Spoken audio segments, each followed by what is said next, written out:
All right, everybody, welcome into episode 247 of the Leaning into Leadership podcast. Have you ever noticed how when we talk about leadership, sometimes we talk about it as if it only counts when someone has some type of a title?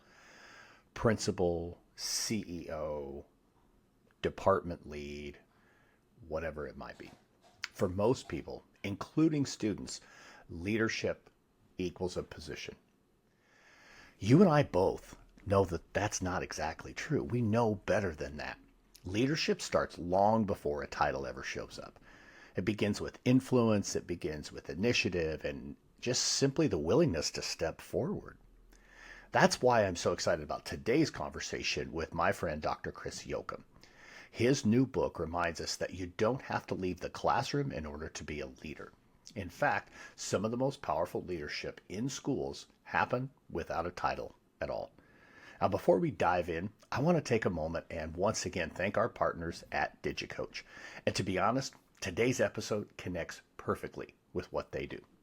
Let's be real. Strong leadership starts with strong visibility. You can't coach what you can't see. That's what I love about DigiCoach. DigiCoach helps schools simplify classroom walkthroughs so leaders can spend less time wrestling with paperwork and more time focused on real instructional growth. With DigiCoach, you get clear, real-time data from your walkthroughs, immediate feedback cycles that build trust and support, a system that removes the noise and lets you focus on what matters most, your students and instruction.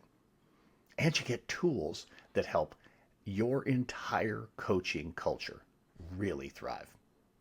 Whether you're a principal, AP, instructional coach, or a district leader, DigiCoach gives you a clearer picture of what's happening in your classrooms. And that clarity is what really drives improvement. Visit digicoach.com and mention that I sent you for special partner pricing. Once again, that's digicoach.com. All right, let's get into this conversation. Today, we're talking about influence, impact, and what it means to lead from the seat you're in. This is You Don't Have to Leave to Lead, a conversation with Dr. Chris Jochum. I'll see you on the other side. So there was a time in my career when I first got tapped on the shoulder. We've talked about being tapped on the shoulder here on the show many, many times, go all the way back to a conversation I had with Dr. Randy Russell. And we think about that tap on the shoulder being when you first felt that call to leadership. I've talked about mine a whole bunch of times, how my first principal, Betsy Parker, tapped me on the shoulder between years 2 and 3 and said, Darrin, you need to think about being a leader. For me, thinking about being a leader meant thinking about being a school administrator, because that's what most of us in education connect leadership to, is some type of a title. It's interesting, too, that our students do the same thing. In a study for his most recent book, Dr. Frank Radnesky interviewed over 10,000 students, middle school through undergraduate. And what he found in talking to students, again, over 10,000, about what it means to be a leader, 95% of students connected leadership with some type of a title. Even more interesting in that study from Dr. Radnesky, 90% of the teachers of those kids did the same thing. They identified leadership connected to some type of a title. Department chair, principal, superintendent, assistant principal, instructional coach, whatever it is, the title. But the reality is, you don't have to leave the classroom to go be a leader. You can be a leader on your campus. And today, that is exactly what we're going to talk about.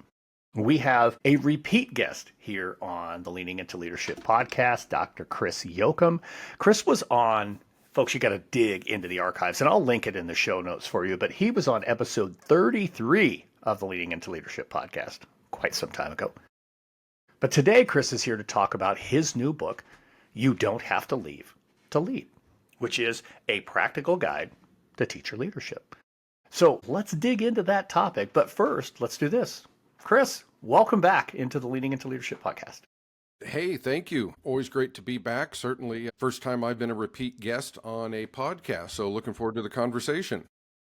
Yeah, 100%. So I kind of shared a little bit there, but Chris, maybe for those who aren't going to go digging back into episode 33, give them just a quick snippet of who Dr. Chris Jochum is.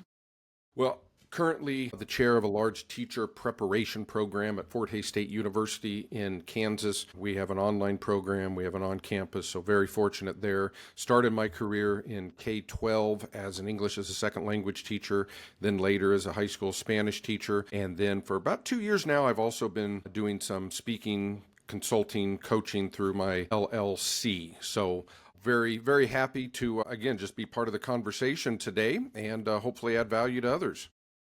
Yeah, absolutely. So, folks, you've heard me talk quite a few times here on the podcast about the course that I teach at Fort Hays State University. I guess, for want of a better phrase, Chris is kind of my boss, I guess, at Fort Hays State, because he is the chair of the department that I get the opportunity to do that adjunct course through, which is certainly a lot of fun. Let's talk about Fort Hays for just a minute. Let's talk about that, and maybe let's talk about it from this angle.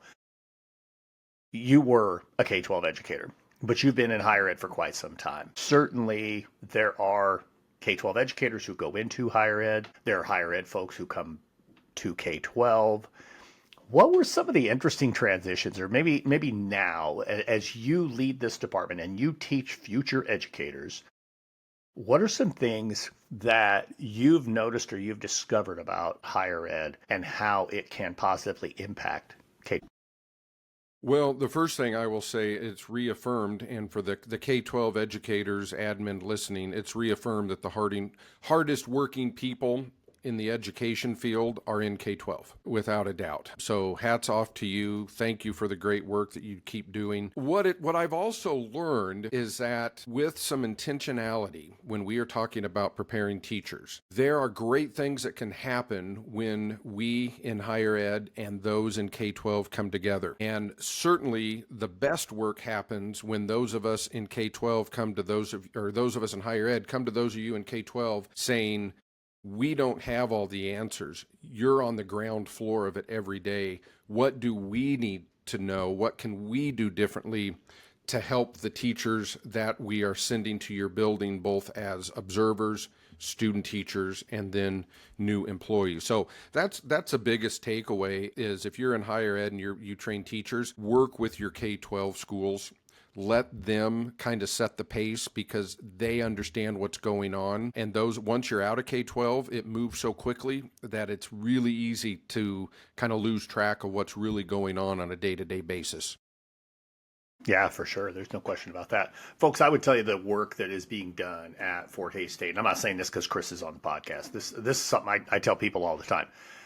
Not too long ago, I keynoted a state principal conference about 2 weeks ago. And in a breakout session that I did, I asked, hey, how many of you are like desperately looking for teachers? I was actually doing my session on Culture First Classrooms, which I think you know, Chris, and certainly the listeners know. That book it was born out of teaching advanced classroom management, TL 860 at Fort Hays State.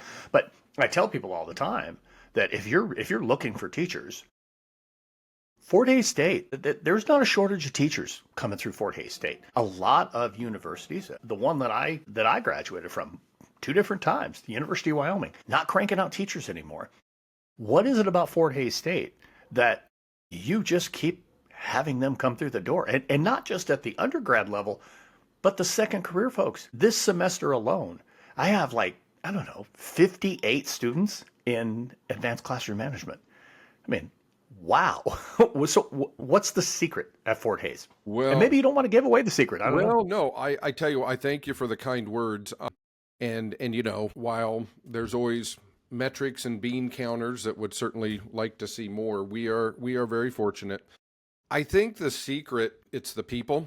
We have really, really good people. And as you say, our staffalty, because we are literally all across the country and even in a few foreign countries, we have a team of people that oversees those placements. We have a team that works on recruiting. We have wonderful faculty members, both full-time and, as you know, are part-time. And I think it is really just a commitment to wanting to serve the profession. All of us were once there, at least the professional, the teaching side of the table. And I think it's wanting to serve and give back in a way by preparing wonderful teachers.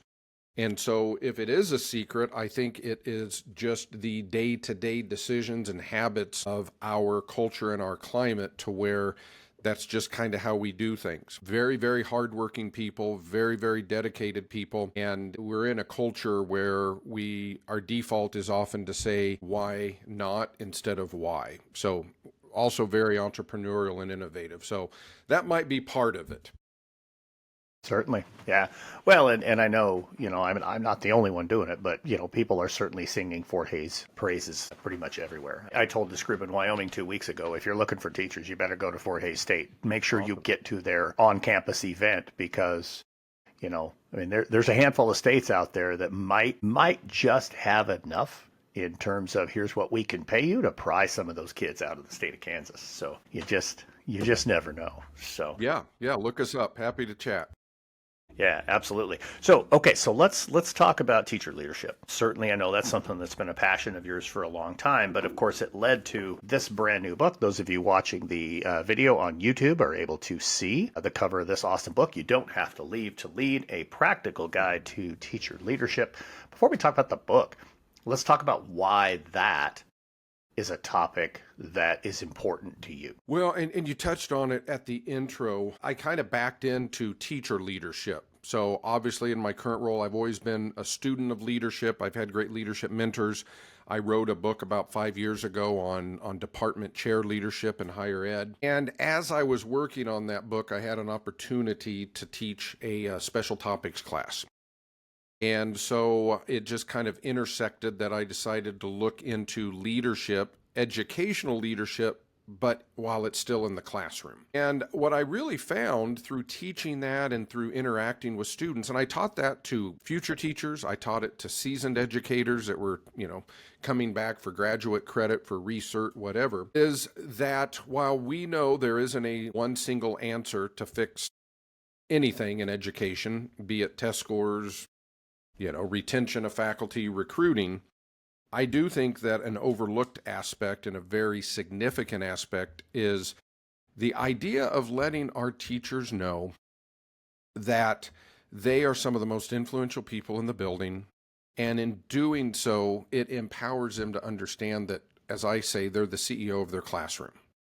And so I started, the best way to learn something is to teach it. So as I was teaching that course more and more, after about 6 years of teaching it, the students had really wonderful feedback and said, this should be a book. And so I kind of sat down and really codified all of the things that I had been teaching, kind of enhanced the research base that I knew was there. And it's kind of nice to have proof of concept first through teaching and speaking, and then the book is a result of that, as opposed to maybe someone has an idea, they write the book, and then, which is fine, and then, the speaking and the teaching comes after. So that was kind of the impetus or the origin story of why and how I got into that. Because when I would train other leaders and talk to them, I would always say, listen, leadership is a distinctly different calling, and you don't need the title to lead. And so I really had to take some of my own advice and say, you train teachers for a living. What does that look like in the classroom? And so that's how the book came about. Yeah. So one of the things you talk about in the book that I like just so very much, and you were in a way alluding to it. So I think this kind of takes us right where I'd like to go next. It's fairly early in the book, but you talk about how teacher leadership is not one more thing. It's not something else you're putting on your plate. Now, certainly when it comes with a title, department chair, PLC lead, part-time instructional coach, then yes, maybe it is. But I like how you go at that mindset that to be a leader from the classroom, it doesn't have to be one more thing. So spend a little time on that topic. And thanks for asking, because the natural response with teachers who are working so hard, and if we use the analogy of their plates are filled up, it's preservation, right? They're setting a boundary by saying, can I really take on yet another thing? And so my response, my analogy to that when I've worked with K-12 faculty and staff is I literally say, how many of you have sport programs? And they all do. And then I ask, how many of you have a weight room? And of course they all do. And then I say, well, in that weight room, do you also have a basketball hoop, or do you have a weight room just for these athletes, et cetera? And they don't. And so the analogy that I use is there are some things that we just have to do because it makes us stronger and it makes us better. And so just like we need our athletes to exercise, lift weights, follow proper nutrition. It's not one more thing to ask your athletes to do that. It's actually strengthening the core of who they are. Teacher leadership is akin to that. This is not necessarily some program that I'm giving you, and then for the next 9 weeks you have to document how you're using 3 of my objectives in every lesson, and not that there's anything wrong with that. This is akin to strengthening who you are at your core as an educator. Because these concepts, which is personal development first, which then leads into professional development, they're going to help you in terms of addressing conflict, not only with students, but with faculty, with parents, looking at how you are a leader outside of the classroom. Look at how you every day do things without thinking that Fortune 500 companies spend a lot of money training their CEOs to do. And so that's why I am pretty passionate about letting teachers and especially administrators know up front. While this book can be used and should be used as professional development and could be used in a workshop and a book study, this isn't one more thing as yet an add-on that we have to document and put on our plates. This is in many ways strengthening the plate that all of those things that we have to carry as teachers every day is sitting on. Yeah, for sure. Something else that you talk about in here, and again, I think this connects really, really well with that too, is you identify 5 goals that really leaning into building that teacher leadership on your campus. And that's one of the things I love about this book. This isn't just the seated teacher reading this book to understand, okay, I don't have to leave to lead. This is also a book for school leaders, for district leaders to think about, how do I go about increasing teacher leadership on my campus? And so these 5 goals to me really, really stood out, wearing my superintendent and principal hat and thinking about, why would I want to increase teacher leadership? Why is that important as a leader? Let's be honest, before I talk about the 5 goals, if leaders are questioning why they would want to strengthen teacher leadership, come on, come on, of course you want to. But let's talk about how you identify these 5 goals. I'm going to list these 5 goals. And Chris, for the sake of time, let's not talk about all 5. I want you to pick 1 or 2 and just really get after it. So goal number 1, just improving student outcomes. Goal number 2, improving the access of high-need students to effective teachers. 3, extend the careers of teachers looking for growth opportunities. 4, expand the influence of effective teachers on their peers. And 5, ensure a role for teachers as leaders in policy decisions that affect practice. Powerful, powerful stuff. Again, pick 1 or 2 and let's run with that. Well, and again, as you mentioned, those weren't things that I just pulled out of the air. Those, I have research to support that. I think the first one is student outcomes, right? At the end of the day, everything that we do, and I know in your leadership, in your writing, your speaking, your coaching, people that follow you understand that ultimately we're all on the same team and we're here to serve students. So I think the biggest one is this is going to help students. Because I always say the best way to improve or enhance an organization is to improve or enhance or to help the leader. And whether that is an NFL team that's not pleased with their record and instead of replacing 52 players, they get a new coach, or it's an organization that says, hey, we have wonderful teachers, we have wonderful admin, but let's be more effective. And if we improve, start with training up leaders, start with empowering them, it's going to help everyone. So the student outcomes is huge. Okay, and we know we're social scientists. Even if you can affect statistically a small part of an outcome, that's a big deal. And so I think that's really important. The other one is when we talk about extending the career of a teacher, because the other ones kind of fall into that. You know, we're giving them access to other opportunities or expanding what they want to do, because what I've also found is there's research on, as human beings, once we have done something for about a decade or so, it's not that we tire of it, but we want some additional, I guess, challenges and rewards. Dare I say, we start thinking about, what legacy am I going to leave? And what I have found in my research in doing this and training people on this is this gives classroom teachers who really don't want to leave the classroom, This gives them another outlet or perspective. I always want to give people permission and perspective in anything I teach them. This gives them another perspective to say, you know what? I have a lot more in the tank, so to speak. There are things that I can do, even if I'm already a rock star in the classroom. There might be things that I could be doing serving on that curriculum committee. Maybe I could mentor some of the newer teachers in the building. My input matters. Maybe I should, when the board office asks for input on something, you know what? I'm prepared and I'm qualified to give that input. And so I think, Darrin, those are kind of the two biggies that really stood out to me were helping students, and then also, I guess, helping students and helping teachers.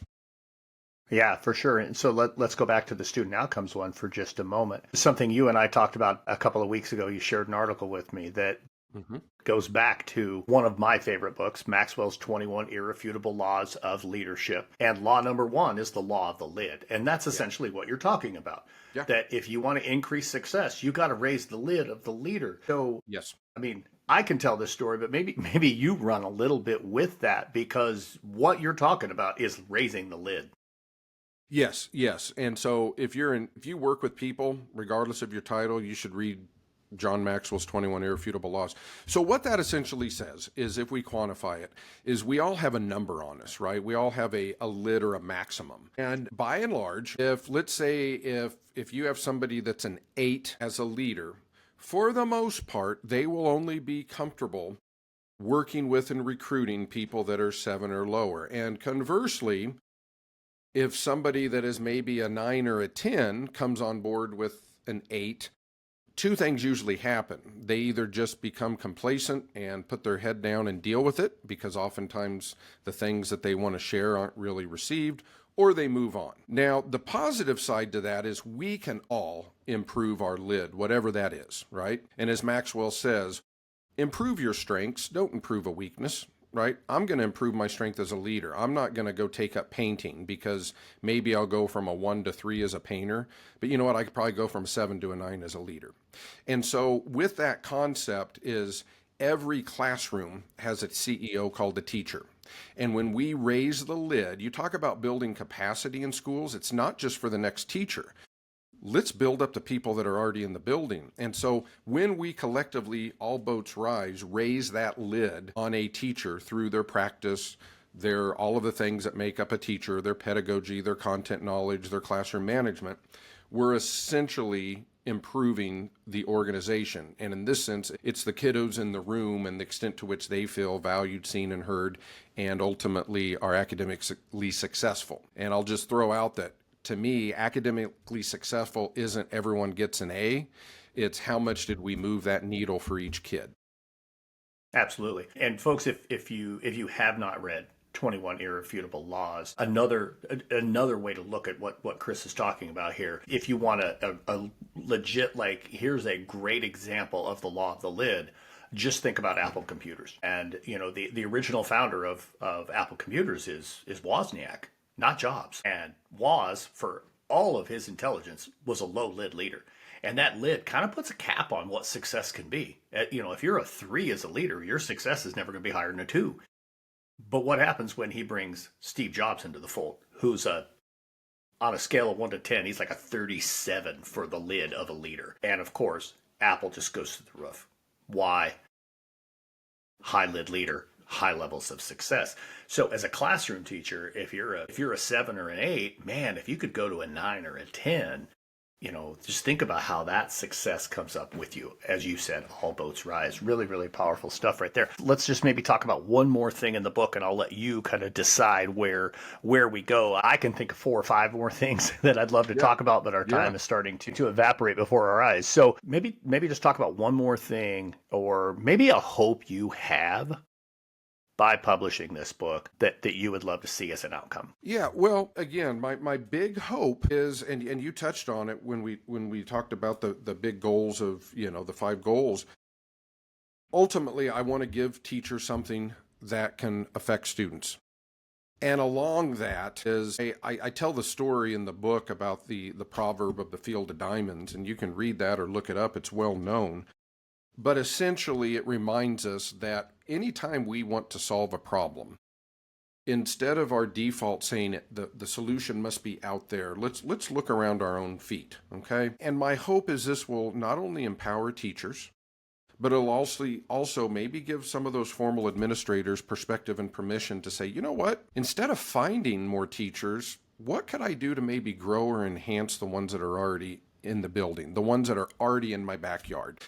And I also hope that through the concepts, because the first few chapters kind of lay the groundwork, so they might seem a little more academic, although I wrote this to be very conversational. Most of the book I wrote as a one-on-one workshop, right? This is something that'll help you. You can use it as a book study. You can expand it throughout your district.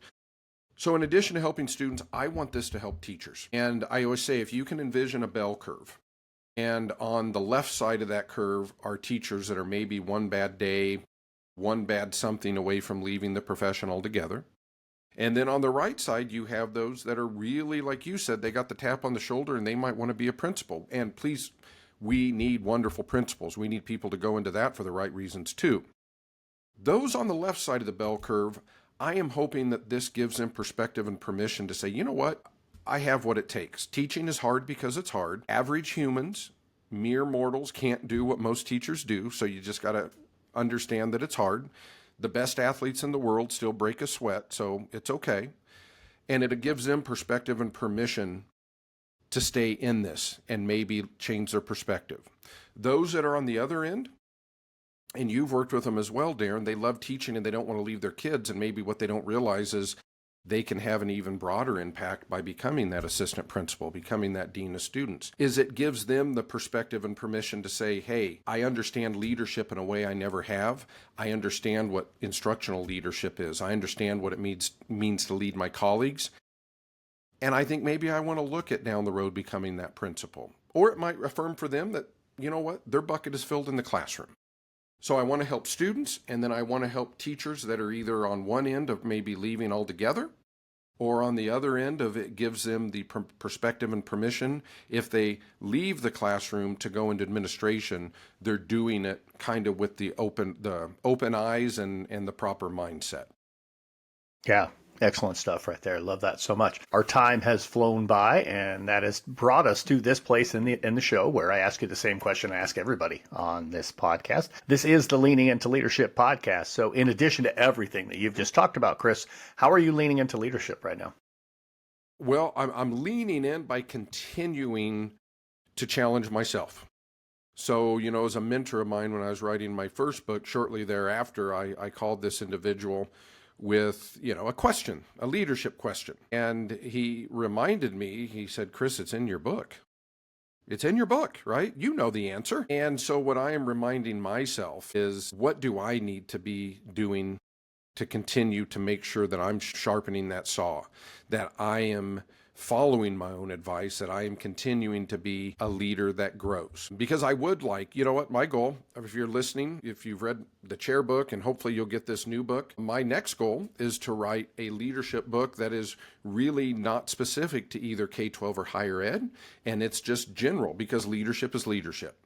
And so I guess I'm leaning in by doubling down on, hey, if you now have a broader platform to where people are looking to you and asking you for leadership advice, then I owe it to them and owe it to myself to make sure that I'm continuing to grow as a leader. Because like my philosophy, I can't grow them if I don't continue to grow myself. So that's my personal challenge, and how I'm leaning in is I need to keep growing and getting better in my own right as a leader. Absolutely great stuff. Just continue to raise that lid, man. That's what it is all about. So, Chris, people will want to get in touch with you. They will definitely want to get a copy of the book. What's the best way for people to connect with Dr. Chris Jochum? Easiest way, you can go to my website, cjleadership.com. You can learn more about me. You can click on connect, or you can shoot me an email at chris@cjleadership.com. So that's the name of my LLC. Love to connect with you. Obviously, the book, it's through Road to Awesome Publishing, so you can also go to everything that Darrin offers. And I'm going to tell y'all, there is the library that Road to Awesome has for teachers. It's one of the best out there, and it is applicable. It's going to help you and help your students. So either contact me, or if you're interested in the book, in addition to my websites and contact, Road to Awesome can also hook you up. And the other thing I want to tell people is whenever I teach a class or present, you have my email. Please get back to me. If I shared something that was helpful, let me know. If there was something that maybe you don't agree with or you think could be better, hey, I would welcome that too. I'm always trying to learn, and I'm here to help. So shoot me an email and let's be in touch. I'm really curious how the concepts in the book are landing with you and your districts, and maybe down the road, if there's a second edition, what we need to put in that second edition to make it more effective. Outstanding stuff right there. Thanks so much, Dr. Chris Jochum, for joining me here on Leading into Leadership. All right, folks, just such an incredible conversation with Dr. Chris Jochum. Man, I'll tell you what, since episode 33, when Chris was very first on the show, he and I have really developed a really good relationship. We work together now with me doing adjunct work at Fort Hays State University. And certainly Road to Awesome partnered with him on this latest project, You Don't Have to Leave to Lead. Definitely worth checking out, folks. There's a link down in the show notes for you to go get a copy of Chris's new book. Links to get in touch with Chris, go to his website, all of that great stuff. So make sure you do that. And don't forget, go check out digicoach.com and tell him I sent you. Now, it's time for a pep talk. Hey, this week's pep talk is going to be really simple. I'm going to challenge you, if you have not gone back and listened to our previous episode, episode 246, do so. In that episode, I give you an 8-step framework to actually dive into those difficult conversations.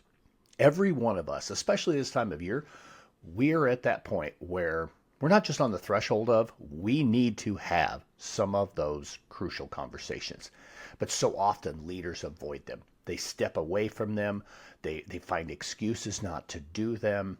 And it's not because they don't want to do the work. It's because they're human. So in this framework, I give you steps to take on those conversations, to be brave, and to face those conversations not as, this is a disciplinary conversation, but rather this is an opportunity to grow, support, and help this employee to get better and to meet expectations. So, very simple this week. The challenge, go listen and then go pick out one of those crucial conversations you've been needing to have.